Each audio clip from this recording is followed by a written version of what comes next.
ನವರಾತ್ರಿ ಕಾತರ ನೂರಾರು ಸಡಗರ. ಮೈಸೂರು ದಸರಾ ಎಷ್ಟೊಂದು ಸುಂದರ.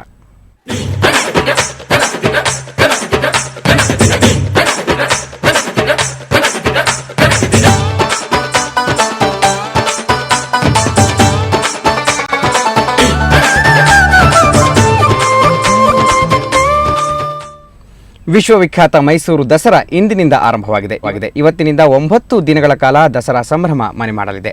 ಅಂಬಾವಿಲಾಸ ಅರಮನೆಯಲ್ಲಿ ರಾಜವಂಶಸ್ಥರ ಖಾಸಗಿ ದರ್ಬಾರ್ ಆರಂಭವಾಗಿದೆ. ಗತಕಾಲದ ವೈಭವ ಮರುಕಳಿಸುವ ರೀತಿಯಲ್ಲಿ ರಾಜವಂಶಸ್ಥ ಶ್ರೀಕಂಠದತ್ತ ನರಸಿಂಹರಾಜ ಒಡೆಯರ್ 9 ದಿನಗಳ ಖಾಸಗಿ ದರ್ಬಾರ್ ಆರಂಭಿಸಿದರು. ಮುಂಜಾನೆಯೇ ಒಡೆಯರ್ ಎಣ್ಣೆ ಮಜ್ಜನ ಮುಗಿಸಿ ರಾಜವೈಭೋಗದ ಪೋಷಾಕಿನಲ್ಲಿ ದರ್ಬಾರ್ಗೆ ಆಗಮಿಸಿದರು. ಪತ್ನಿ ಪ್ರಮೋದಾದೇವಿ ಒಡೆಯರ್ ಅವರ ಪಾದಪೂಜೆ ನೆರವೇರಿಸಿದರು. ನಂತರ ವಿವಿಧ ಪೂಜೆಗಳನ್ನು ನೆರವೇರಿಸಿದ ಒಡೆಯರ್ ಚಿನ್ನದ ಸಿಂಹಾಸನಕ್ಕೆ ಪೂಜೆ ಸಲ್ಲಿಸಿದರು. ಬಳಿಕ ಒಡೆಯರ್ ದರ್ಬಾರ್ ನಡೆಸಿದರು.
ಬಗ್ಗೆ ಮಾಹಿತಿ ಪಡೆಯೋಣ. ನಮ್ಮ ಮೈಸೂರು ಪ್ರತಿನಿಧಿ ಕೆಪಿ ನಾಗರಾಜ್ ಈಗ ದೂರವಾಣಿ ಸಂಪರ್ಕದಲ್ಲಿದ್ದಾರೆ. ನಾಗರಾಜ್, 9 ದಿನಗಳ ನಾಡಹಬ್ಬ ದಸರಾಗೆ ಅಧಿಕೃತ ಚಾಲನೆ ಸಿಕ್ತು. ಇವತ್ತು ಈಗಾಗಲೇ ಮಹಾರಾಜರ ದರ್ಬಾರ್ ಕೂಡ ಆರಂಭವಾಗಿದೆ. ಇದರ ಒಂದು ವೈಭೋಗ ಹೇಗಿತ್ತು, ವಿಶೇಷತೆಗಳೇನೇನಿದಾವೆ ಇವತ್ತಿಂದು ನಾಗರಾಜ್? ಹೌದು ಗುರುಪ್ರಸಾದ್, ಇಂದು ಮುಂಜಾನೆ ಮೈಸೂರಿನ ಚಾಮುಂಡಿ ಬೆಟ್ಟದಲ್ಲಿ ದಸರೆಗೆ ಚಾಲನೆ ಸಿಕ್ಕ ನಂತರದಲ್ಲಿ ಮೈಸೂರಿನ ಅಂಬಾವಿಲಾಸ ಅರಮನೆಯಲ್ಲಿ ರಾಜವಂಶಸ್ಥರಾದಂತಹ ಶ್ರೀಕಂಠದತ್ತ ನರಸಿಂಹರಾಜ ಒಡೆಯರ್ ಅವರು ತಮ್ಮ 9 ದಿನಗಳ ಖಾಸಗಿ ದರ್ಬಾರನ್ನ ಆರಂಭಿಸಿದ್ದಾರೆ. ನಿಜಕ್ಕೂ ಕೂಡ ಅಕ್ಷರಶಃ ಗುರುಪ್ರಸಾದ್, ದಸರಾದ ವೈಶಿಷ್ಟ್ಯತೆ ಇರೋದೇ ಇಲ್ಲಿ, ದಸರಾದ ವೈಭೋಗ ಇರೋದೇ ಇಲ್ಲಿ ಅಂತಾನೆ ಹೇಳ್ಬೋದು. ಏನು ಅಂದ್ರೆ ಇಡೀ ಒಂದು ರಾಜರ ಆಳ್ವಿಕೆಯ ಸಂದರ್ಭದಲ್ಲಿ ಇದ್ದಂತಹ ದರ್ಬಾರನ್ನ ಅಕ್ಷರಶಃ ನೆನಪಿಸುವ ರೀತಿಯಲ್ಲಿ ಇವತ್ತು ಶ್ರೀಕಂಠದತ್ತ ನರಸಿಂಹರಾಜ ಒಡೆಯರ್ ಅವರ ನೇತೃತ್ವದಲ್ಲಿ ಖಾಸಗಿ ದರ್ಬಾರ್ ಆರಂಭವಾಗಿದೆ. ಈ ದರ್ಬಾರ್ ನೋಡ್ತಾ ಇದ್ರೆ ನಿಜಕ್ಕೂ ಕೂಡ ಆ ಗತಕಾಲದ ನೆನಪಿಗೆ ಪ್ರತಿಯೊಬ್ರು ಹೋಗ್ತಾರೆ ಅಂತ ಹೇಳ್ಬೋದು. ಗತಕಾಲದಲ್ಲಿ ಹೇಗೆ ಶ್ರೀಕಂಠದತ್ತ ನರಸಿಂಹರಾಜ ಒಡೆಯರ್ ಅವರ ಪೂರ್ವಜರು, ತಂದೆ ಮತ್ತು ಅವರ ತಾತ ಮುತ್ತಾತರು ಯಾವ ರೀತಿಯಾಗಿ ದರ್ಬಾರ್ ಮಾಡ್ತಿದ್ರು ಅದೇ ರೀತಿಯಲ್ಲಿ, ಅದೇ ದಾಟಿಯಲ್ಲಿ ಇವತ್ತು ದರ್ಬಾರನ್ನು ಶುರು ಮಾಡಿದ್ದಾರೆ. ರಾಜ್ಯದ ಅನೇಕ ವಿವಿಧ ದೇವಸ್ಥಾನಗಳಿಂದ ಬಂದಿರುವಂತಹ ಅರ್ಚಕರು ಈ ಒಂದು ಪೂಜಾ ವಿಧಿವಿಧಾನದಲ್ಲಿ ಭಾಗವಹಿಸಿದ್ದಾರೆ. ಇದರ ಜೊತೆಗೆ ಹಿರಿಯ ರಾಜವಂಶಸ್ಥರುಗಳು ಕೂಡ, ಹಿರಿಯರು ವಂಶದ ಹಿರಿಯ ಜನರು ಕೂಡ ಈ ಒಂದು ಖಾಸಗಿ ದರ್ಬಾರ್ನಲ್ಲಿ ಭಾಗವಹಿಸಿದ್ದಾರೆ. ಇದು ಅತ್ಯಂತ ಪ್ರತ್ಯೇಕವಾದಂತಹ ಒಂದು ಖಾಸಗಿ ಸಮಾರಂಭ ಆಗಿರುತ್ತೆ.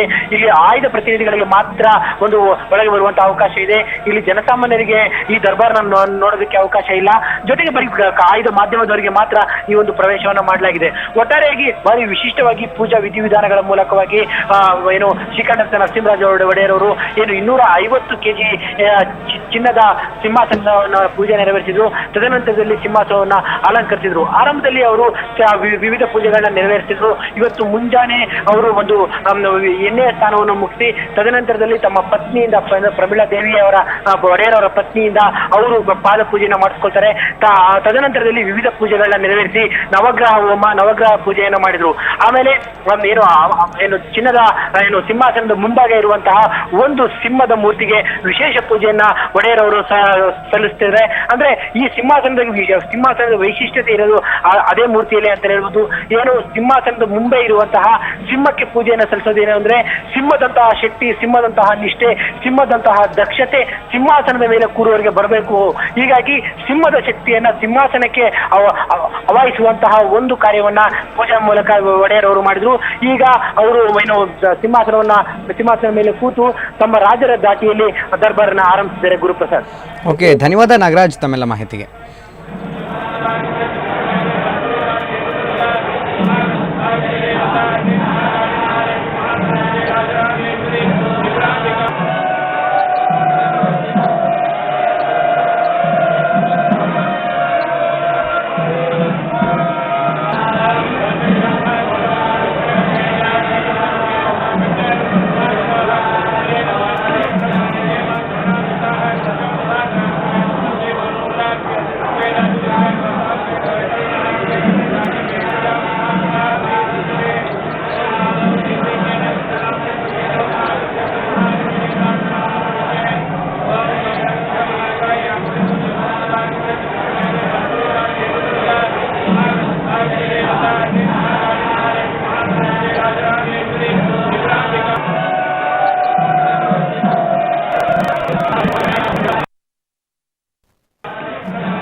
ದಸರಾ ಶುರುವಾಯ್ತಲ್ವಾ? ದಸರಾ ಗೊಂಬೆ ಬಗ್ಗೆ ಸುವರ್ಣ ನ್ಯೂಸ್ 24/7 ಹೊಸ ಸ್ಪರ್ಧೆಯನ್ನು ಏರ್ಪಡಿಸಿದೆ. ಅದೇನು ಅಂತ ನೀವೇ ನೋಡಿ. ಸುವರ್ಣ ನ್ಯೂಸ್ ದಸರಾ ಗೊಂಬೆ ಸ್ಪರ್ಧೆ 2011. ವೀಕ್ಷಕರೇ, ನಿಮ್ಮನೇಲೂ ದಸರಾ ಗೊಂಬೆ ಕೂರಿಸ್ತೀರಾ? ಹಾಗಿದ್ರೆ ತಡ ಯಾಕೆ? ಸುವರ್ಣ ನ್ಯೂಸ್ ದಸರಾ ಗೊಂಬೆ ಸ್ಪರ್ಧೆಯಲ್ಲಿ ಪಾಲ್ಗೊಳ್ಳಿ, ಆಕರ್ಷಕ ಬಹುಮಾನ ಗೆಲ್ಲಿ. ಸ್ಪರ್ಧೆಯಲ್ಲಿ ಪಾಲ್ಗೊಳ್ಳುವವರಿಗೆ 1-2 ಕಿವಿ ಮಾತು. ಸಾಂಪ್ರದಾಯಿಕ ಶೈಲಿಗೆ ಹೆಚ್ಚಿನ ಆದ್ಯತೆ, ಅಲಂಕಾರದಲ್ಲಿ ಕ್ರಿಯಾಶೀಲತೆ, ವಿಭಿನ್ನತೆಗೆ ಪ್ರಾಶಸ್ತ್ಯ. ಅಂತಿಮ ಸ್ಪರ್ಧೆಗೆ ಆಯ್ಕೆಯಾದ ಮನೆಗಳಿಗೆ ಸಿನಿಮಾ ತಾರೆಯರೊಂದಿಗೆ ಸುವರ್ಣ ನ್ಯೂಸ್ ತಂಡ ಭೇಟಿ ನೀಡುತ್ತೆ. ವಿಜೇತರಿಗೆ ಆಕರ್ಷಕ ಬಹುಮಾನವೂ ಇದೆ. ನೀವು ಮಾಡಬೇಕಾಗಿತ್ತು ಇಷ್ಟೇ, ನಿಮ್ಮ ಮನೆಯ ಗೊಂಬೆ ಫೋಟೋ ನಮ್ಗೆ ಕಳುಹಿಸಿಕೊಡಿ. ನಮ್ಮ ವಿಳಾಸ ದಸರಾ ಗೊಂಬೆ ಸ್ಪರ್ಧೆ ವಿಭಾಗ, Suvarna news 24x7, number 204, MSC square building, infantry road, Bengaluru 560001. ನಮ್ಮ ಇಮೇಲ್ ವಿಳಾಸ dasaragonbe@suvarnanews.in. ಅಥವಾ ನೀವೇ ಕಚೇರಿಗೆ ಬಂದು ತಲುಪಿಸಬಹುದು. ಪ್ರವೇಶಕ್ಕೆ ಕೊನೆಯ ದಿನಾಂಕ ಅಕ್ಟೋಬರ್ 2.